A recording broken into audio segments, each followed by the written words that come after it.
El único presidente indígena que ha tenido Colombia, el general progresista José María Dionisio Melo y Ortiz, derrocado y perseguido por los conservadores, encontró refugio y combatió en Chiapas, en México, en el ejército liberal de Ángel Albino Corzo, representante fiel de las ideas reformistas y libertarias del mejor presidente que hemos tenido en nuestro país, Benito Juárez García, un indígena zapoteco que fue considerado en su tiempo como el benemérito de las Américas. Es importante recordar que luego de proclamarse las leyes de reforma en nuestro país y de que el movimiento liberal encabezado por Benito Juárez derrotara al conservadurismo, este agrupamiento reaccionario acudió a Europa para atraer a Maximiliano de Habsburgo y establecer un imperio con el apoyo de Napoleón III, quien envió 30,000 soldados para invadirnos. En ese entonces el ejército francés era el más poderoso del mundo. Juárez resistió y en esos momentos difíciles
su hombre de confianza, el periodista y escritor Francisco Pereira Castro, así como el célebre general Rafael Uribe, también amigo de Maceo, y quien habría de inspirar a Gabriel García Márquez para darle vida al coronel Aureliano Buendía en su célebre novela 100 años de soledad.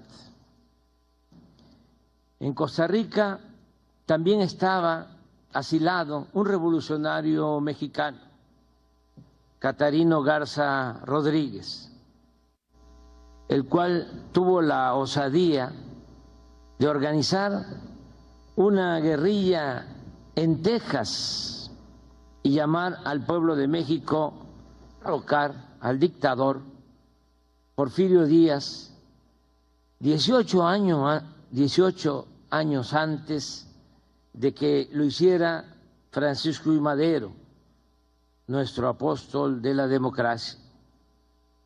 Catarino llegó a Costa Rica y tenía dos opciones: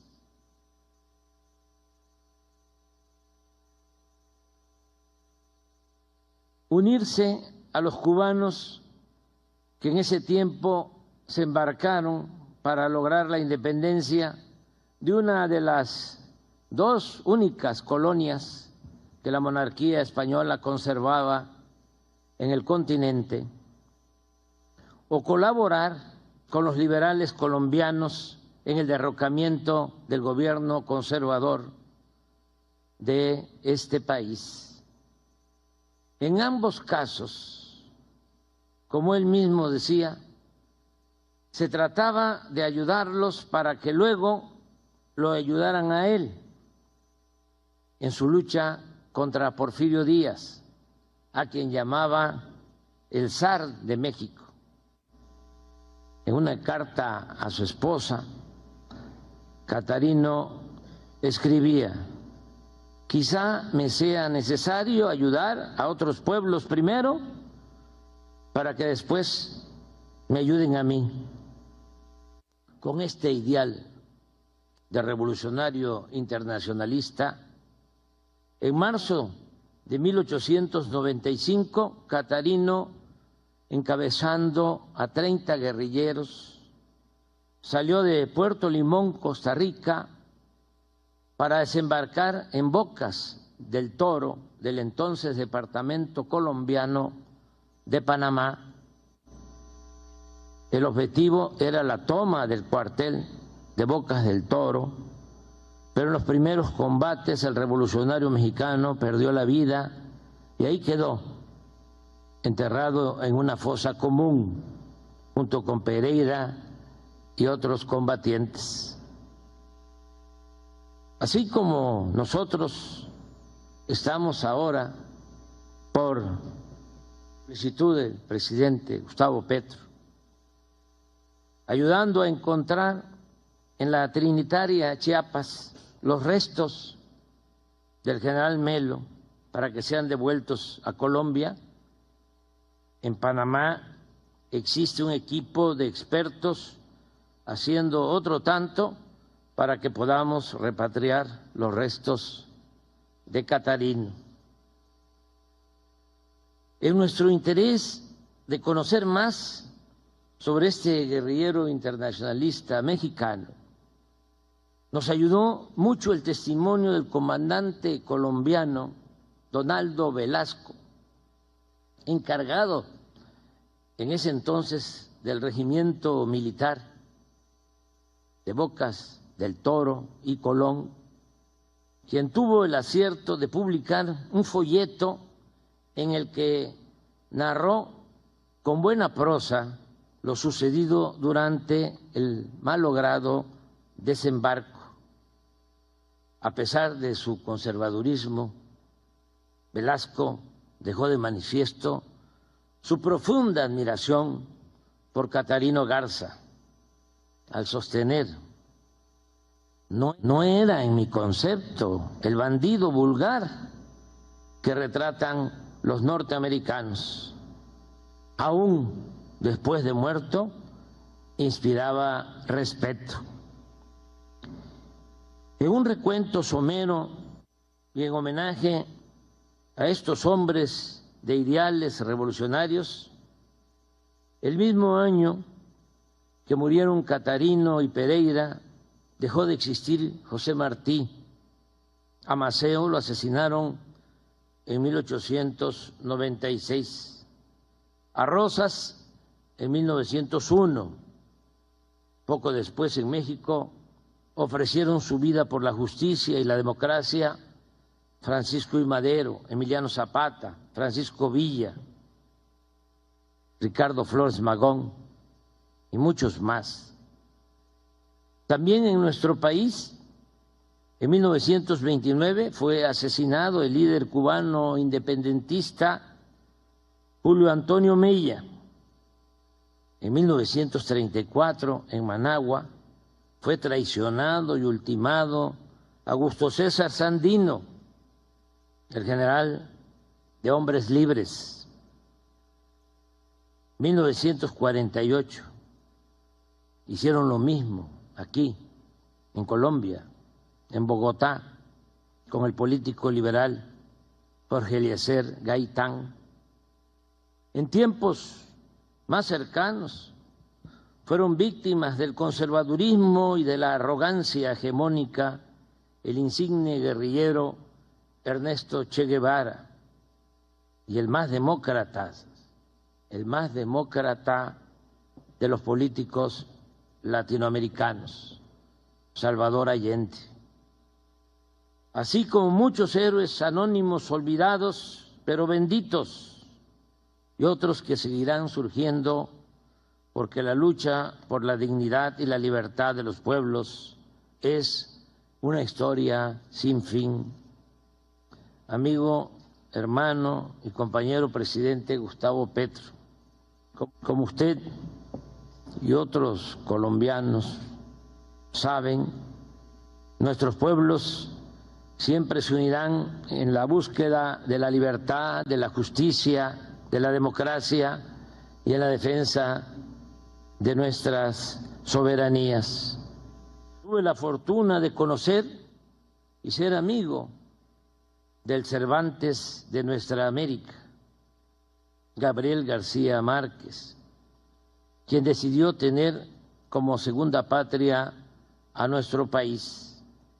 Este hombre inteligente, respetuoso y humanista siempre llevaba a Colombia prendida en el corazón y al mismo tiempo defendía sin titubeos el derecho inalienable y sagrado de la soberanía de los pueblos de nuestra América.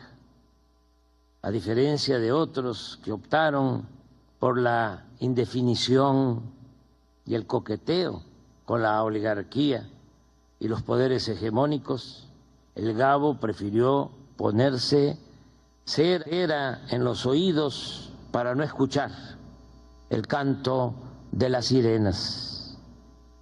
Yo vengo a Colombia ahora, presidente Petro, a decirle lo evidente, que usted puede contar con nosotros, que conocemos su trayectoria como luchador social, que admiramos su honestidad y su patriotismo. Celebramos que Colombia y su pueblo estén viviendo un momento estelar en su historia fecunda, sobre la hermandad de nuestras naciones. Déjenme presumir. Baste recordar lo que antes se decía en Colombia: los de la oligarquía de aquí se creían ingleses, los de la izquierda de aquí franceses, pero los del pueblo colombiano, el pueblo colombiano se sentía mexicano. Que viva Colombia y que viva México.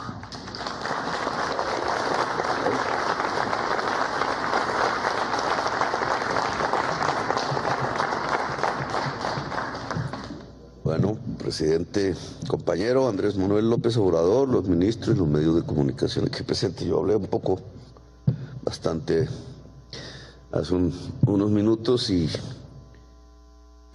pues de ahí salen las intenciones de estas reuniones que hemos convenido en nuestra visita ya a México, y es tratar, es una lucha, eso no es fácil, de construir una posición diferenciada, común, de América Latina en torno a dos grandes problemas contemporáneos que precisamente no estaban presentes en tiempos de Rafael Uribe, Maceo y Garza, que es el tema de las drogas, la política antidrogas, que hace a América Latina víctima, con 1 millón de muertos ya, y el tema de la inmigración, que tendrá otro espacio de discusión. Colombia parecía no estar muy en el escenario de las grandes migraciones mundiales, de los éxodos, le llamo yo, el éxodo, que como el Papa Francisco dice, trae nuevas esclavitudes. Y lo hemos probado ahora de una manera casi que protagónica. Colombia se ha convertido en un centro de recepción masivo de migrantes que quieren ver el país como país de paso, no quedarse aquí. Que arranca con una mala política, igual que este tema de las drogas se ha convertido en una mala política que no deja sino sangre y muertos y destrucción democrática a su paso. En vez de concentrar el esfuerzo en reducir la demanda, el consumo, etcétera. En el caso de la migración fue el bloqueo económico lo que empezó a lanzar una serie de oleadas poblacionales, de éxodos, primero de Venezuela hacia Colombia. Nosotros, más que bien, y hay que decirle algo que se le felicita, no provocó una política xenofóbica. Teníamos ya una fuerte relación, millones de colombianos habían pasado a Venezuela en tiempos diferentes. Y eso se volvió un boomerang. Ese flujo se repartió por toda América, inició como en una especie de imitación otros flujos de otros pueblos, ecuatorianos, colombianos, haitianos, afganos, chinos, de muchas partes de Asia, y empezó un flujo partiendo de Colombia por el tapón del Darién, se llama así, una selva inhóspita. Comenzó por centenares, ahora son miles al día, 3.000 más pasan al día, con niños, con niñas, mujeres. Se vuelven 6.000 al llegar a México y se vuelven 7.000 al llegar cada día a la frontera con los Estados Unidos, y tenemos entonces un problema americano. El problema inició con un bloqueo. Yo pienso que relativamente en un plazo corto, porque los problemas se van a agudizar si sigue la crisis climática, se podría resolver si se quita el bloqueo. Creo que esto es lo que se llaman las políticas desacertadas, los boomerangs. Se piensa con una intención y termina pegándole la cabeza al que lanzó la política. Y no está bien, digamos, que ya tengamos para este año 500.000 de personas pasando por el tapón del Darién en manos del destino de la naturaleza y sobre todo de las mafias. Y el año entrante puede ser 1 millón, y después pueden ser 2 millones, y allá pueden ser 4 millones.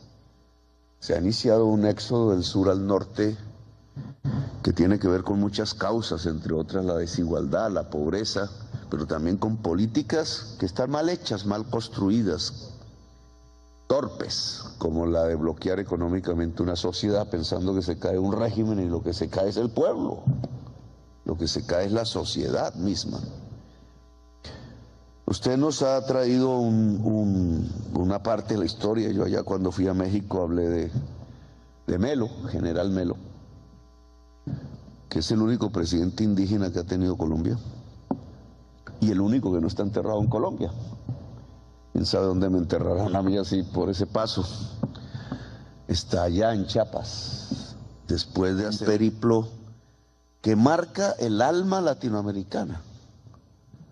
Yo creo que ahí es mirando esas vidas de antes donde recuperamos en cierta forma algo que se nos ha perdido. Porque ese indígena de Coyaima fue general de la República. ¿Cómo un indígena llegó a ser general de la República en Colombia? Hoy nos sorprendería, porque era el general del Ejército Libertador. Y el Ejército Libertador solo pudo ser ejército y vencer a los españoles, porque tenía que tener indígenas negros, mestizos, gente del pueblo, era un ejército popular de liberación. Y ese ejército libertador obviamente no le gustaba a quienes querían y tenían una visión de élite y de exclusión en la sociedad colombiana, a los dueños de los esclavos, que gobernaron a Colombia hasta 1850. Y sus descendientes todavía quieren seguir gobernando Colombia. Y ese general entonces pudo ser general por ser indígena, era teniente en los tiempos de Bolívar y peleó al lado de Bolívar en las principales batallas. Y a la muerte de Bolívar fue a defender las ideas de Bolívar peleando en Venezuela contra Páez para restablecer la Gran Colombia. Y derrotado volvió a Colombia y los obreros de Bogotá lo volvieron presidente en una insurrección y duró 8 meses porque los dueños de los esclavos organizaron ejércitos aquí en Popayán, al sur, y en Antioquia. Rodearon a Bogotá y destruyeron el ejército libertador y se acabó el ejército libertador. Murió. Y el general se fue a Nicaragua y peleó contra un pirata que se quería tomar Nicaragua y a El Salvador, y después a Chiapas a defender a Benito Juárez bajo sus ideas de construir una profunda democracia, y allá lo fusilaron y allá está enterrado. Y ustedes me regalaron los documentos que aquí prácticamente no existen. La carta de la hija pidiendo que su cadáver retornara a Colombia, y nadie de Colombia volvió a pelear por su cuerpo, por su historia. No les gusta esa historia. Un indígena presidente.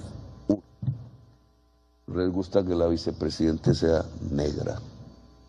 Y no les gusta que el presidente haya sido insurgente. No les gusta que el pueblo gobierne. Eso es todo. No les gusta la democracia. Y estas son luchas por la democracia, olvidadas, pero que hay que recuperar. Porque recuperar la historia es recuperar también el presente y el futuro. Por eso este evento que yo no conocía y que usted me enseñó, también tiene una enorme enseñanza en la historia latinoamericana.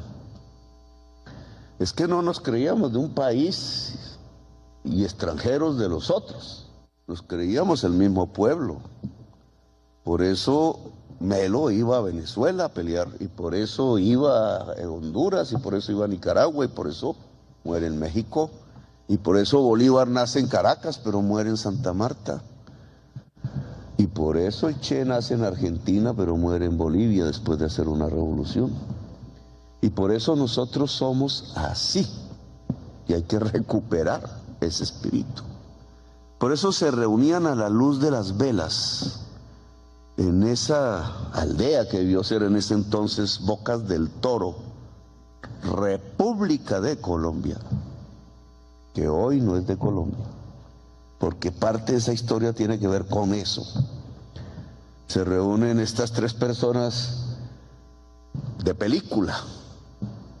Caterina Garza, que es el mexicano que ha luchado al interior de los Estados Unidos, él tratando de recuperar el territorio de México, que ahora se llama Texas.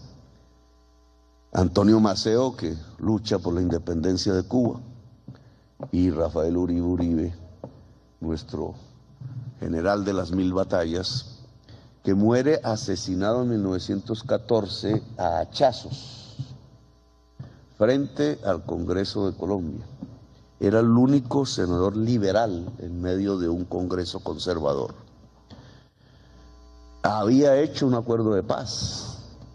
Todo esto es importante. Había hecho un acuerdo de paz con los conservadores después de la Guerra de los 1000 días. Esa guerra le permitió a los Estados Unidos quitarnos Panamá. Por eso Bocas del Toro ya no es de Colombia.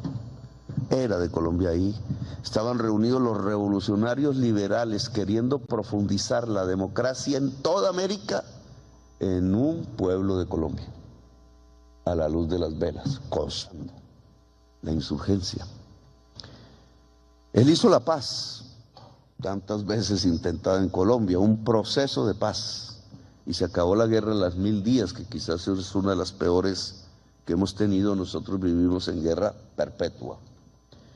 Y después de hacer la paz, dando sus discursos en el Senado, sale un día y a los pocos metros de la salida del Congreso de la República, con hachas lo matan 2 personas, al parecer contratadas en ese momento por el jefe de la policía y la curia.